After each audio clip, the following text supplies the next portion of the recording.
हंसी अच्छी है आपकी। देखो देखो लड़कियों देखो, पसंद आए तो बाहर हाथ में हाथ डाल करके ला ला ला ला ला ला ला निकल लो इनके साथ में। ठीक है, अगर कोई बाहर आकर के लड़की आपको प्रपोज करे तो हाँ है ना है? सर दूर से नमस्ते। दूर से नमस्ते। गोल अचीवमेंट है ना कि गर्ल्स अचीवमेंट है सर। अरे क्या बात बोली है। माइक देना एक बार, ये माइक पे बोलने लायक डायलॉग है, पीछे सुना नहीं है बहुत सारे लोगों ने। हाँ एक बार माइक पे बोल जाओ आप इस बात को। सर लाइफ में सर गोल अचीवमेंट चाहिए ना कि गर्ल्स अचीवमेंट चाहिए। Let's give a big hand for him.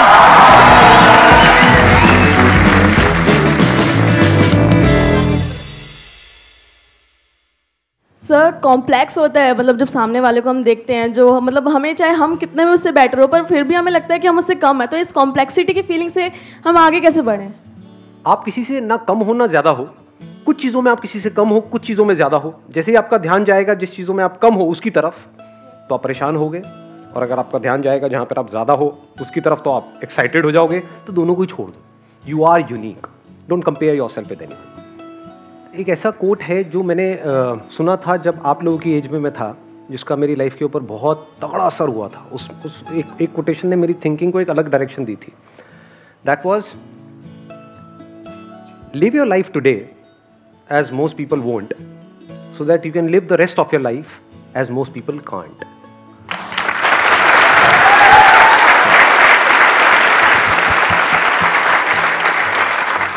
पूरी दुनिया जिस डायरेक्शन में भाग रही होती है, हमारे पास में दो ऑप्शन होते हैं, या तो हम भी पूरी दुनिया की तरह भेड़ बकरियों की तरह भागें, तो हमारे साथ भी वही होगा जो उनके साथ होने वाला है, यानी आने वाले 10 साल बाद 20 साल बाद कहीं पर ऐसे ही पड़े हुए होंगे, जिंदगी को काट रहे होंगे। या फिर उस टाइम पे हम कुछ ऐसा करें जो कोई नहीं कर रहा है। इट कुड बी एनीथिंग, वो आपको देखना है आप क्या करोगे। तो अगर कुछ भी ऐसा किया और अपना पूरा फोकस गोल पे डाल दिया, तो there is a strong possibility कि आने वाले टाइम में आपकी लाइफ ऐसी होगी जो बाकी के जो लोग एक डायरेक्शन में भाग रहे थे, वो अगर चाहेंगे भी तो वैसी लाइफ जी नहीं सकते, वहां तक सोच भी नहीं सकते। जीना तो बहुत दूर की बात है। सर सक्सेस हार्ड वर्क करके मिलती है स्मार्ट वर्क करके? स्मार्ट वर्क करके। कैसे? सर डिफरेंस क्या हुआ? Smart work includes hard work. कहां पर हार्ड वर्क करना है, कहां पर नहीं करना है, ये स्मार्ट वर्क का पार्ट है। सिर्फ हार्ड वर्क से कुछ नहीं होता। अगर होता तो रिक्शे वाले सबसे ज्यादा अमीर होते हैं।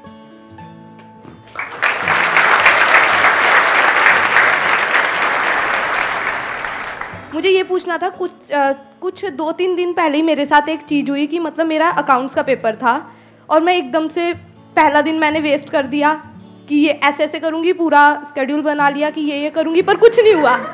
फिर उसके बाद ये मैं गुरुद्वारे गई, वहाँ कुछ टाइम बैठी, फिर उसके बाद आई, सब कुछ हो गया। अब ये है कि अगर उस समय पे मैं ये पास में गुरुद्वारा नहीं होता सपोज, और मैं नहीं गई होती, नहीं तो फिर उस समय क्या होता? घर में है ना, एक मिनट चुप रहो। घर में है ना गुरुद्वारा आपके? हाँ देखो, गुरुद्वारे जब हम जाते हैं तो क्या होता है, हमारा जो माइंड है वो पीसफुल हो जाता है थोड़ी देर के लिए, क्योंकि आप कनेक्ट करते हो गुरुद्वारे से। हो सकता है कोई और मस्जिद से करता है, कोई और मंदिर से करता है, तो जहां पर भी जा करके आपका माइंड रिलैक्स हो जाता है। बहुत सारे लोग मेरा सेशन इसीलिए देखते हैं। मुझे कई लोगों के कमेंट्स मिलते हैं कि सर जब रात को नींद नहीं आती ना, आपकी वीडियो लगा लेते हैं तो नींद आए। तो मैंने कहा मेरी वीडियो सोने के लिए देखते हो तुम? इसलिए बनाता हूँ, मतलब मैं लोरी सुना रहा हूँ, तो क्या कर रहा हूँ? अलग अलग तरह से लोग वीडियोज यूज कर रहे हैं। तो कहने का मतलब है कि वहां पर जब आप जाते हो तो माइंड आपका बिल्कुल पीसफुल हो जाता है। जब माइंड पीसफुल हो जाता है तो that is the best state to be in. उससे बढ़िया और कोई स्टेट नहीं है, क्योंकि उसके बाद खुद ही आपको अंदर से समझ आने लग जाता है कि मेरे सही क्या है, गलत क्या है, और आप लाइफ में सही ट्रैक पे आगे बढ़ने लग जाते हो।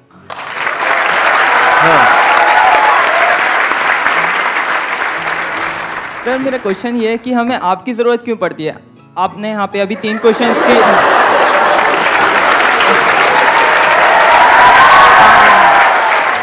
सर आपने अभी यहाँ पे 3 क्वेश्चंस के आंसर दिए और अभी आप बहुत सारे क्वेश्चंस के आंसर दोगे, तो हमारा माइंड इतना क्लियर क्यों नहीं है कि हम अपनी प्रॉब्लम्स का आंसर खुद निकाल सकें? आप अगर कहीं पर जा रहे हो जहाँ के रास्ते के बारे में आपको कुछ नहीं पता है कि यहाँ पर डेंजर है, ये सही रास्ता है, ये गलत रास्ता है, जैसे कहीं पर जंगल में हो, आप भटके हुए हो और आपको नहीं पता है, तो कोई बंदा जो उस रास्ते पे चल चुका है, अगर उससे आप पूछ रहे हो या समझने की कोशिश कर रहे हो, तो इसको बेवकूफ़ी नहीं कहेंगे, इसको इंटेलिजेंस कहेंगे। क्योंकि 2 तरीके के लोग हैं इस दुनिया में, एक वो जो खुद गलती करते हैं और उससे सीखते हैं, दूसरे वो जो दूसरों की गलती से सीख लेते हैं, वो समझदार है। क्योंकि वो उस काम को 1 साल में कर सकते हैं जो हो सकता है सामने वाले को करने में 20 साल लगे। तो आप 1 साल में वो कर सकते हो, ये तो ज्यादा हो जाएगा, 10 साल में वो कर सकते हो जो मुझे करने में 20 साल लगे। मैंने बहुत कर लिया ना।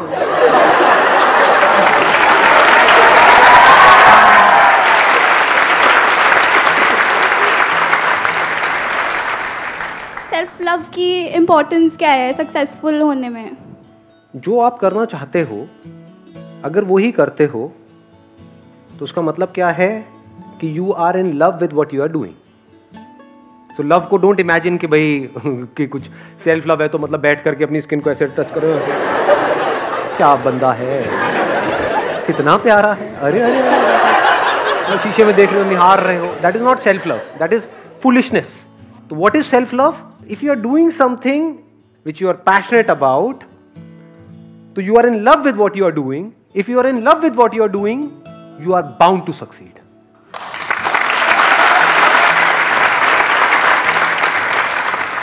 हमारे parents are our well wishers, वो हमारे लिए कभी कुछ बुरा नहीं सोच सकते, बट आप ये भी कहते हो हमारी गट फीलिंग जो होती है वो सही होती है हमारे लिए, but somewhere back of the mind हमें ये भी पता होता है कि हमारे पेरेंट्स उस लर्निंग फेज से जा चुके हैं जिससे हम अभी जा रहे हैं। तो हम क्या करें, जो हमारी गट फीलिंग कह रही है या जो पेरेंट्स कह रहे हैं? पेरेंट्स आपको कभी भी गलत सलाह नहीं देंगे, हमेशा आपके अच्छे के लिए सोचेंगे। आपकी गट फीलिंग गलत भी हो सकती है। जैसे गट फीलिंग में आप ये भी कह सकते हो मेरी गट फील कह रही है कि आज तो मुझे गांजा लेना ही है, आज तो मैं 300 की स्पीड पर गाड़ी चलाऊं, मेरी गट फील कह रही है। तो you know what is right and what is wrong. तो गट फील को कनेक्ट करो पहले सही से, तो आपको पता है कि ये मेरी गट फील है और ये सही है। तो अगर आप सही सोच करके अपनी गट फील के बेस पे एक्ट कर रहे हो अपनी लाइफ में और आउटकम गलत भी आता है, तब भी वो सही है, क्योंकि एटलीस्ट आपने अपनी लाइफ की रिस्पॉन्सिबिलिटी तो ली, बजाय ये कि किसी और के हिसाब से। फिर वो और चाहे कोई भी हो, चाहे आपके पेरेंट्स हो, चाहे सोसाइटी हो, चाहे दुनिया हो, चाहे कोई टीचर हो, चाहे मैं हूं, चाहे कोई भी है, वो आपको बताता जा रहा है और आप आगे चलते चले जा रहे हो, तो आप एक कठपुतली बन जाओगे।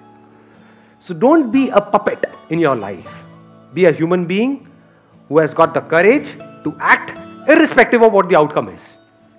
तब आप लाइफ में एक ऐसा दिन आ सकता है जब पूरी तरह से अपनी जो लाइफ है उसकी रिस्पॉन्सिबिलिटी आप अपने हाथ में ले सकते हो। अगर ऐसा नहीं हुआ तो ब्लेम गेम खेलते रहोगे मरते दम तक, क्या आज मेरी लाइफ में जो भी कुछ हो रहा है वो मेरे बाप की वजह से हो रहा है, मेरी माँ की वजह से हो रहा है, जो भी हो रहा है मेरी वजह से हो रहा है, चाहे सही हो रहा है चाहे गलत हो रहा है। Let's give big hand for her.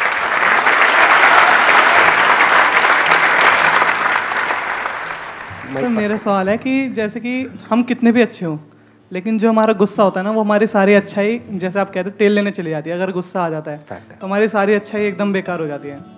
तो उसको कैसे कंट्रोल करें, क्योंकि गुस्सा बहुत ज़्यादा है। टीन अपना फ़ोन फेंक देते हैं, मम्मी पापा पे गुस्सा करते हैं, आपको तो पता ही है। मुझे तो पता ही है, मतलब मेरे बच्चे भी मेरे पे करते हैं। तो ये अगर इसको सोल्यूशन दे सके तो sir. I'm just trying to, अरे मैं हूँ सर। गुस्सा क्या है? बेसिकली एनर्जी है। हमारे पास में 2 ऑप्शन है, या तो चाहे तो गुस्से के थ्रू उसको एक्सप्रेस करें, या फिर उस पूरी एनर्जी को जो भी हमारे ड्रीम्स हैं, जो भी गोल्स हैं, उसको पूरा करने में लगा दें। This choice is entirely yours. गुस्सा है, अगर आप ध्यान से देखोगे तो मेरी भी कई सेशंस में आपको एग्रेशन नजर आएगा। So that aggression is there in everybody. That aggression is not bad. That aggression is energy. तो एनर्जी को मैनिफेस्ट करने के 2 तरीके हैं। एक है कि थ्रू एंगर, या फिर है अपना जो भी आप काम कर रहे हो वहां पर अपनी पूरी एनर्जी लगा दी आपने। Thank you sir.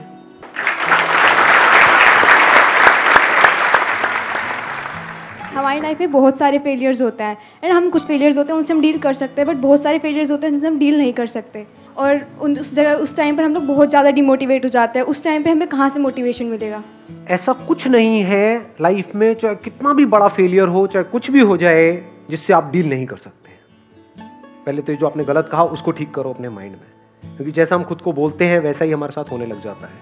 तो अगर बोलना ही अपने आप को ये बोलो कि अरे फेलियर क्या होता है, कोई भी फेलियर हो, किसी भी लेवल का हो, चाहे कुछ भी हो जाए मेरी लाइफ में, मैं उससे डील कर सकती हूँ। इतना ही बोलना काफ़ी है। यहीं से आपको स्ट्रेंथ मिलने लग जाएगी कुछ भी लाइफ में हो रहा है उससे डील करने की। क्योंकि अगर आप बोलते हो कि हम डील नहीं कर सकते, तो उसके बाद में बाहर से चाहे कोई भी कुछ भी करता रहे, मेरे जितने मर्जी सेशंस देख लो, सब कचरा है, सब बकवास है, बाहर से कोई भी आकर कुछ भी बोलता रहे, सब बेकार है।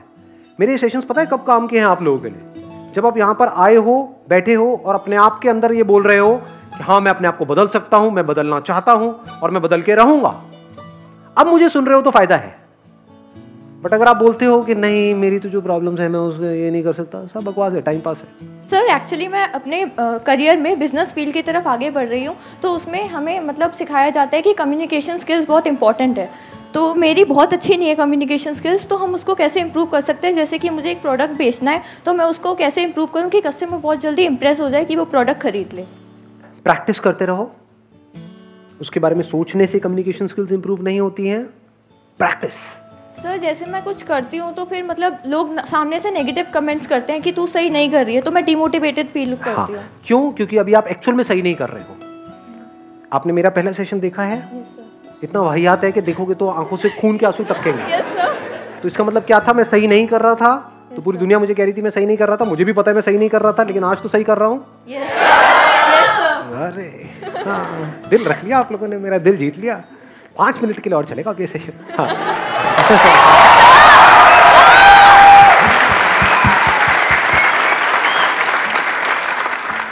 तो practice makes the man perfect. तो इररिस्पेक्टिव ऑफ आप सही कर रहे हो या गलत कर रहे हो, वो इंपॉर्टेंट नहीं है। इंपॉर्टेंट है कि आप प्रैक्टिस कर रहे हो। अगर प्रैक्टिस करते रहे, अपनी जो स्किल्स हैं उसको इंप्रूव करने की, अपनी कम्युनिकेशन स्किल्स को इंप्रूव करने की, अपनी सेलिंग स्किल्स को इंप्रूव करने की, कहीं किसी बुक में पढ़ा, फिर उसमें जो पढ़ा उसको अप्लाई किया, फिर कुछ गलतियां करी, लेकिन आप अगर प्रैक्टिस करते रहे तो आज नहीं तो कल कमाल के कम्युनिकेटर बन जाओगे। Thank you sir.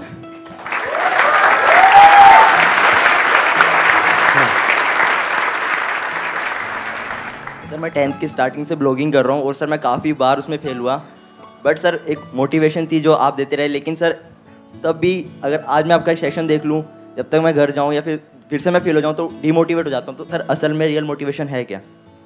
देखो, जो भी मैंने अपनी लाइफ में किया, कुछ ना कुछ तो अचीव किया ही है ना। यस और नो? तो मेरे पास में कोई संदीप महेश्वरी था? नहीं था। तो जिसने करना है वो करेगा, जिसने नहीं करना है, मेरे जैसे लाख बंदे भी आकर के उसके सामने खड़े हो जाएंगे, वो नहीं करेगा।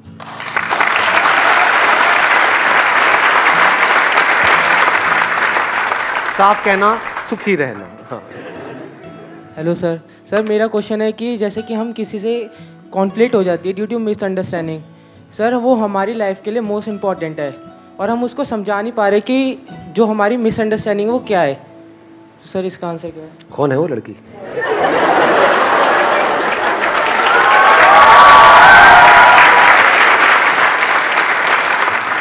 ऐसा कभी कभार हमारे पेरेंट्स के साथ भी होता है और सर फ्रेंड्स के साथ भी होता है। हाँ। सो सर उसको कैसे समझाए, और वो सर मोस्ट इम्पॉर्टेंट है हमारी लाइफ के लिए। तो उसको क्लियर करने का हो सकता है वो बंदा या बंदी जो भी है वो आपको फेस टू फेस देखना भी नहीं चाहता है या चाहती है। अब क्या करें? लिख दो, कबूतर जा जा जा, लिख करके कबूतर के पैर में अटका दो, जा करके फड़फड़ाता हुआ जाएगा, वहां पे दे देगा। मेल पे कर दो, व्हाट्सएप पे कर दो, अब तो बहुत ऑप्शंस है हमारे पास में। बट फिर भी अगर सामने वाला जो पर्सन है अगर वो इंटरेस्टेड नहीं है आपसे बात करने में, तो जस्ट लेट इट गो। क्योंकि अगर उस लाइन को आप क्रॉस करते हो तो अब आप उसको पर्सन को तंग कर रहे हो। ये मैं इनके थ्रू बोल रहा हूं, लेकिन सारे लड़कों को बोल रहा हूं, क्योंकि इस चीज को मैं भुगत चुका हूं। अब आप कहोगे मैं कैसे भुगत चुका हूं? समझाऊंगा। हाँ सुनो, मैं कैसे भुगत चुका हूं। कुछ लोग होते हैं जो सो कॉल्ड फैंस अपने आप को बोलते हैं, जो मुझे बिल्कुल भी पसंद नहीं है। वो क्या करते हैं, जैसे मेरा ऑफिस है, मैं कभी ऑफिस में गया हूँ, पीछे पीछे भाग रहे हैं कि सर ये, सर वो, सर वो।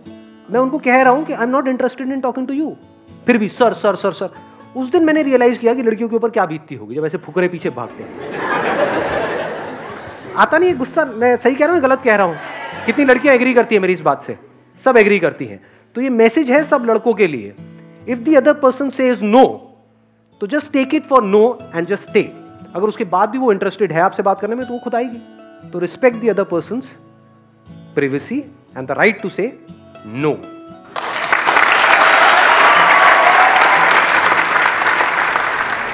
सर ऐसी कौन सी चीज़ है जो आपको इतना डिफरेंट बनाती है? सर की बॉडी। बॉडी नहीं, सर की बॉडी। मुझे डिफरेंट ये बनाता है कि मैं लाइफ में कहीं पर भी अटकता नहीं हूं। लोग होते हैं वो अटक जाते हैं, जो चाहते हैं वो उनको मिल जाता है तो अटक जाते हैं, स्टैग्नेंट हो जाती है उनकी लाइफ। जो चाहते हैं वो नहीं मिलता तब भी अटक जाते हैं, बैठ करके रोने लग जाते हैं। मैं जो चाहता हूं वो चाहे मुझे मिले चाहे ना मिले, नहीं मिलता है तो मुझे कोई फर्क नहीं पड़ता, क्योंकि वहां से मैं सीख लेता हूं, और मिल जाता है तो उसको मैं उठा करके कचरे के डब्बे में डाल के आगे बढ़ जाता हूं। तो I keep growing all the time. जैसे एक पेड़ है वो बढ़ता रहता है, जैसे ये नेचर है, ये यूनिवर्स है।